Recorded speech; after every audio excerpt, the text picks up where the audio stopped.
Tutankhamun के मकबरे को जब खोला गया तब तूतनखामन की मम्मी के साथ एक नेकलेस मिला जिसमें लगा पत्थर हर किसी की उत्सुकता का केंद्र बन गया था, क्योंकि इस तरह का पत्थर आज से पहले किसी ने नहीं देखा था।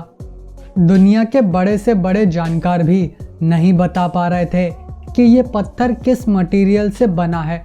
कई जानकारों ने तो ये तक कहा कि ये पत्थर हमारी दुनिया का है ही नहीं, क्योंकि धरती पर मिलने वाले किसी भी पत्थर से नहीं मेल खा रहा था।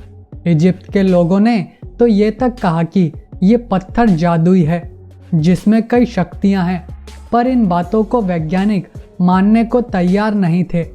वैज्ञानिक इस पत्थर के रहस्य को किसी भी हालत में सुलझाना चाहते थे, जिसके लिए वैज्ञानिकों ने मॉडर्न टेक्नोलॉजी का सहारा लिया, जिससे पता चला कि ये पत्थर एक कांच का टुकड़ा है, लेकिन ये धरती पर वॉल्केनिक कांच से बिल्कुल भी नहीं मिल रहा था, क्योंकि इसकी प्रॉपर्टीज काफ़ी अलग थीं। वैज्ञानिकों को समझ ही नहीं आ रहा था कि ये पत्थर धरती पर एकलौता कैसे हो सकता है, और करीबन 3000 साल पहले ये पत्थर इजिप्ट के लोगों के पास कहाँ से आया। पर तब कुछ ऐसा मिला जिसने सारी पहेली सुलझा दी। इजिप्ट से करीबन 1000 किलोमीटर दूर अफ्रीका के सहारा रेगिस्तान में कुछ पत्थर के टुकड़े मिले, और ये कांच के टुकड़े बिल्कुल तूतनखामन के नेकलेस से मेल खा रहे थे। जल्द ही ये बात नेकलेस पर रिसर्च कर रहे वैज्ञानिकों तक पहुंची। तब वैज्ञानिकों ने इस पत्थर पर रिसर्च शुरू की और इस पत्थर को डेजर्ट ग्लास का नाम दिया। पर वैज्ञानिकों के सामने एक और सवाल आ गया कि ये पत्थर यहाँ आया कहाँ से। जब इन पत्थरों का लैब टेस्ट किया तो दो बातें पता चली।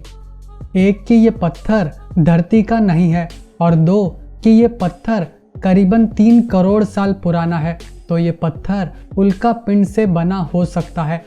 पर जब उल्का पिंड धरती के वातावरण में आता है तो घर्षण की वजह से वो राख हो जाता है, लेकिन काफ़ी बड़े उल्का पिंड धरती से टकराते हैं और इतनी गर्मी बनती है कि उसके सामने न्यूक्लियर बम भी छोटे लगें।